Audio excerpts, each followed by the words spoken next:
এক বিহারি সব বিমারি বিমারি চাই না, বাংলাকে বিমার মুক্ত করো। सर संज्ञा का मतलब बताइए। प्रोडिकल साइंस वो क्या होता है? ये सही बात है कि कोई बड़ा उद्योग यहाँ कोई आना नहीं चाहता। दोस्तों ये कहावत तो आपने सुनी ही होगी कि एक बिहारी 100 पर भारी। ये कहावत सुनकर सभी बिहार वासियों का सीना गर्व से खिल उठता होगा, लेकिन आजकल ठीक इसका उल्टा एक कहावत ट्रेंड कर रही है कि एक बिहारी 100 बीमारी। अगर आप बिहार के रहने वाले हैं तो आपको खुद कितनी बार अपने आप को बिहारी बोलने से एम्बेरस फील हुआ होगा, और कई बार तो आपने इसे छिपाने की भी कोशिश की होगी कि मैं बिहार से हूँ। और आज बिहार वासियों की पहचान एक अशिक्षित और गरीब राज्य बन के रह गई है। लेकिन ये कहना गलत नहीं होगा कि भले ही आज बिहार की हालात ऐसी हो गई है, लेकिन इतिहास उठाकर देखो तो पता चलेगा कि बिहार की इतिहास अत्यंत गौरवशाली रही है, क्योंकि इसी बिहार में महान गणितज्ञ आर्यभट्ट का जन्म हुआ था। इसी बिहार में महान अर्थशास्त्री आचार्य चाणक्य का जन्म हुआ था, और इसी बिहार की गौरव भूमि पर महान गौतम बुद्ध का भी जन्म हुआ था और उन्हें ज्ञान की प्राप्ति हुई थी। दोस्तों अगर बात करें यूनिवर्सिटी की तो ऑक्सफोर्ड यूनिवर्सिटी, स्टैनफोर्ड यूनिवर्सिटी की बात आती है, लेकिन इन सबसे भी बहुत समय पहले दुनिया की सबसे पहली यूनिवर्सिटी नालंदा यूनिवर्सिटी थी, जहां शिक्षा प्राप्त करने के लिए छात्र कई अलग अलग देशों से आते थे। और आपको जानकर हैरानी होगी कि ये यूनिवर्सिटी भी बिहार में ही थी। जिस इतिहास में बिहार सभी क्षेत्रों में सबसे आगे हुआ करता था, आज ठीक उसके विपरीत दिशा में जा रहा है। मतलब आज आपको बिहार सभी क्षेत्रों में सबसे पीछे मिलेगा, चाहे बात हो लिटरेसी रेट की, या ह्यूमन डेवलपमेंट की, या एजुकेशन इंफ्रास्ट्रक्चर की, या बात हो अनएम्प्लॉयमेंट की। हर फील्ड में आज आपको बिहार सबसे अंतिम में खड़ा मिलेगा। दोस्तों बिहार के ऐसी हालात होने के पीछे कोई एक या दो पर्टिकुलर रीजन नहीं है, बल्कि बहुत सारे रीजन हैं जो आपस में एक दूसरे से इंटरकनेक्टेड हैं। तो आज इस वीडियो में हम 4 मेन रीजंस को जानेंगे जो कि बिहार को सबसे पिछड़ा राज्य बनाती है, और लास्ट में हम 2 पॉइंट्स और भी जानेंगे कि कैसे बिहार फिर से एक समृद्ध राज्य बन सकता है, ताकि यहाँ के लोगों को काम के लिए मजबूरन दूसरे राज्यों में ना जाना पड़े। लेकिन उससे पहले अगर आप इस चैनल पर फर्स्ट टाइम आए हैं तो चैनल को सब्सक्राइब कर लें, ताकि इस चैनल पर आने वाली ऐसी इन्फॉर्मेटिव वीडियोज आपसे मिस ना हो। तो चलिए शुरू करते हैं आज की इस वीडियो को। Poor image of Bihar. दोस्तों अभी कुछ ही साल पहले की बात है, आपने सुना होगा कि कुछ चोर नकली अधिकारी बनकर 60 फीट लंबा लोहे का पुल चोरी कर लिए। ऐसे ही कुछ चोर रेलवे की पटरी चोरी कर लेते हैं, कुछ चोर रेलवे की इंजन चोरी कर लेते हैं, इवन कुछ चोर तो मोबाइल टावर भी चोरी कर लेते हैं। दोस्तों ऐसी कारनामों से पूरे भारत में बिहार की बदनामी होती है। अभी कुछ ही हफ्तों पहले की बात है, आपने सुना होगा कि बिहार और मुंबई के बीच रणजी ट्रॉफी की मैच होने वाली थी, और उसी दौरान बिहार क्रिकेट एसोसिएशन की तरफ से 2 टीमों को स्टेडियम भेज दिया जाता है। मतलब ये कि मुंबई के साथ मैच खेलने के लिए बिहार से 2 क्रिकेट टीम स्टेडियम पहुंच जाती है।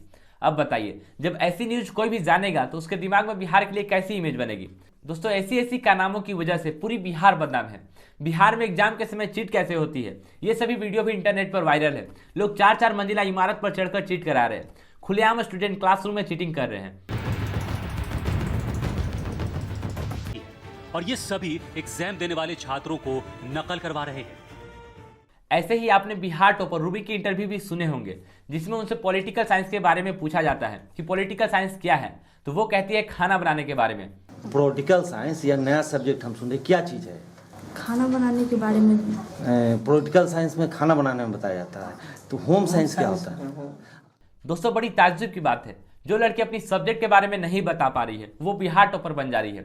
ऐसे ही बिहार के गवर्नमेंट टीचर से पूछा जाता है कि संज्ञा किसे कहते हैं, तो वो कुछ बता ही नहीं पाते हैं और आगे पीछे चक्कर लगाने लगते हैं। सर संज्ञा का मतलब बताइए। संज्ञा किसे कहते हैं वो तो बताइए आप। क्या क्या बोलिए ना, क्या उधर, क्या यहाँ बताइए ना आप, संज्ञा किसे कहते हैं बताइए, क्या किसे कहते हैं? दोस्तों मेरा कहने का मतलब ऐसा बिल्कुल भी नहीं है कि बिहार में सभी गवर्नमेंट टीचर्स ऐसा होते हैं, और ना ही ये कि बिहार में सभी टॉपर्स ऐसा होते हैं।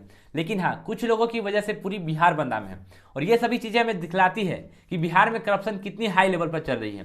दोस्तों यही सब कारण है कि लोग बिहार वासियों को एक अजीब नज़रों से देखते हैं और उनसे डिस्क्रिमिनेट करते हैं, और आज बिहार सबसे पिछड़ा राज्य है।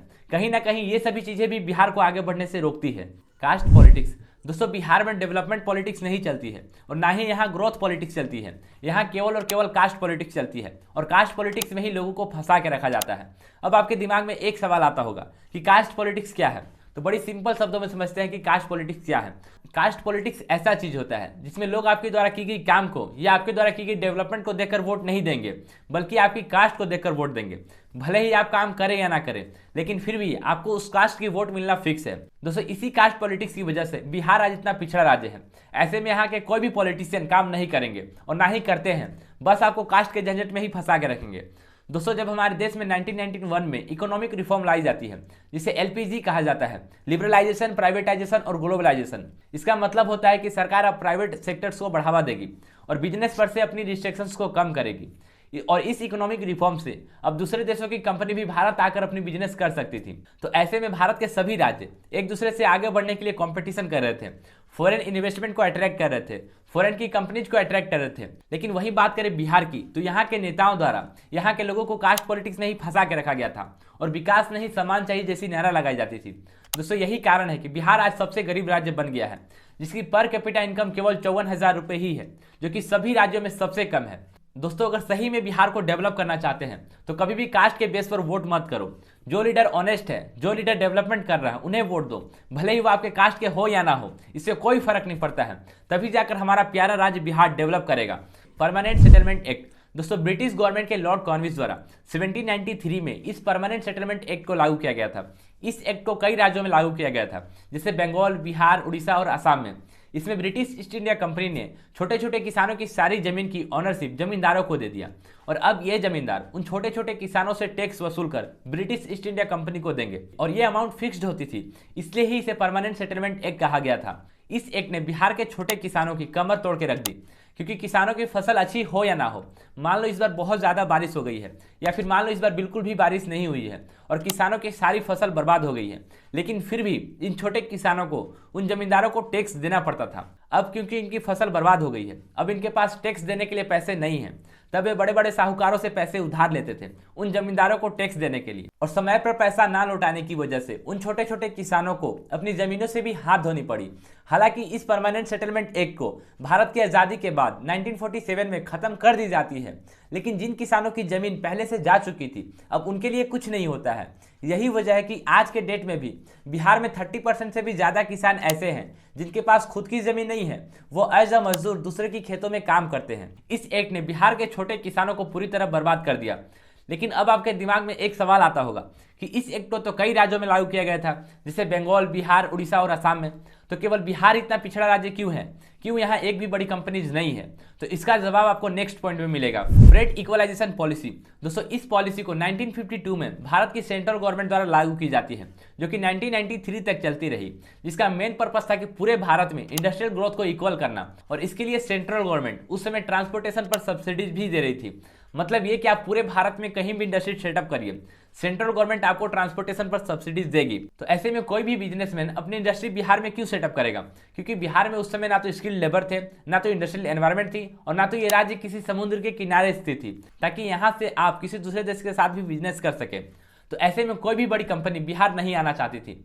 ऐसे में सभी बड़े बड़े बिजनेसमैन अपनी इंडस्ट्री को महाराष्ट्र, कर्नाटक और आंध्र प्रदेश जैसे राज्यों में सेटअप कर रहे थे, क्योंकि उन्हें वहां स्किल लेबर मिल रहे थे, इंडस्ट्रियल एनवायरनमेंट थी, और सबसे बड़ी बात, ये सभी राज्य वहां से दूसरे देशों के साथ भी बिजनेस कर सकते थे, क्योंकि ये सभी राज्य समुद्र के किनारे स्थित है। दोस्तों सेंट्रल गवर्नमेंट की इस पॉलिसी की वजह से कोई भी बड़ी कंपनी बिहार में अपनी इंडस्ट्री सेटअप नहीं की, और यहाँ से सभी मिनरल्स को गुजरात, महाराष्ट्र, कर्नाटक, आंध्र प्रदेश और तमिलनाडु जैसे राज्यों में ले जाया जाता था, जिस वजह से इन सभी राज्यों में इंडस्ट्रियल डेवलपमेंट बहुत ज़्यादा हुई। और आज बिहार की हालात ऐसी हो गई है कि आज आप बिहार के किसी भी घर में चले जाइए, उस घर से एक या दो लोग इन राज्यों में आपको कमाते हुए जरूर मिल जाएंगे।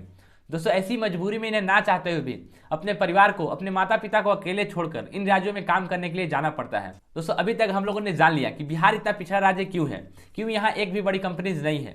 लेकिन अब बात करते हैं बिहार कैसे फिर से एक समृद्ध और बेहतर राज्य बन सकता है। उसके लिए आज हम लोग 2 पॉइंट पर बात करेंगे। पहला ये है कि बिहार से करप्शन को खत्म करना होगा और एक अच्छा इमेज बिहार का बनाना होगा, और ये इंश्योर करना पड़ेगा कि जो भी पॉलिसी गवर्नमेंट द्वारा लाई जाती है वो ग्राउंड लेवल पर वर्क कर रही है या नहीं, तभी जाकर कोई भी बिजनेसमैन अपनी इंडस्ट्री बिहार में सेटअप करेंगे और पूरे राज्य में डेवलपमेंट होगी। दोस्तों सेकेंड पॉइंट है, हमारे सीएम नीतीश जी कहते हैं कि बिहार एक लैंडलॉक स्टेट है, इस वजह से यहाँ कोई भी बड़ी कंपनी नहीं आना चाहती है। सही बात है कि कोई बड़ा उद्योग यहाँ कोई आना नहीं चाहता है। ये चारों तरफ कहीं कोई समुद्र नहीं है, जो समुद्र के नजदीक वाले इलाके होते हैं वहीं पर लोग लगाते हैं। लेकिन ऐसा नहीं है, क्योंकि पूरे राज्यों में केवल बिहार ही लैंडलॉक स्टेट नहीं है। राजस्थान, मध्य प्रदेश, छत्तीसगढ़, तेलंगाना जैसी बहुत सी राज्य एक लैंडलॉक स्टेट है, लेकिन फिर भी ये सभी राज्य डेवलपमेंट के मामले में बिहार से बहुत आगे हैं, और इन सभी राज्यों में कंपनीज की कमी नहीं है। तो ये बोलना कि बिहार एक लैंडलॉक स्टेट है, इस वजह से यहाँ कोई भी बड़ी कंपनी नहीं आना चाहती है, तो ये एक एक्सक्यूज है। दोस्तों इस मामले में हमारे सीएम नीतीश जी को श्री नरेंद्र मोदी जी से बहुत कुछ सीखनी चाहिए, क्योंकि मोदी जी जब गुजरात के सीएम थे तभी से वे सभी बड़े बड़े बिजनेसमैन और एंटरप्रेन्योर्स से मीटिंग करते थे और उन्हें प्रोत्साहित करते थे, और आज भी ऐसा कर रहे हैं। अभी कुछ ही हफ्तों पहले की बात है, मोदी जी ने वाइब्रेंट गुजरात समिट का आयोजन किया था, जिसमें भारत के सभी बड़े बड़े बिजनेसमैन, पॉलिटिशियन, इवन दूसरे देश के प्रेसिडेंट भी आए थे।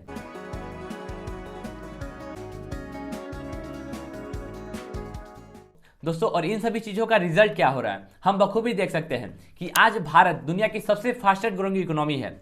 आज भारत दुनिया की 5वीं सबसे बड़ी अर्थव्यवस्था बन गई है, और कुछ ही समय बाद भारत दुनिया की 3री सबसे बड़ी अर्थव्यवस्था बन जाएगी। क्योंकि दोस्तों जब हमारे देश के बिजनेसमैन आगे बढ़ेंगे तभी हमारा देश आगे बढ़ेगा और सभी लोगों को रोजगार मिलेगा, और पूरी स्टेट के साथ ही साथ पूरी नेशन डेवलप करेगी।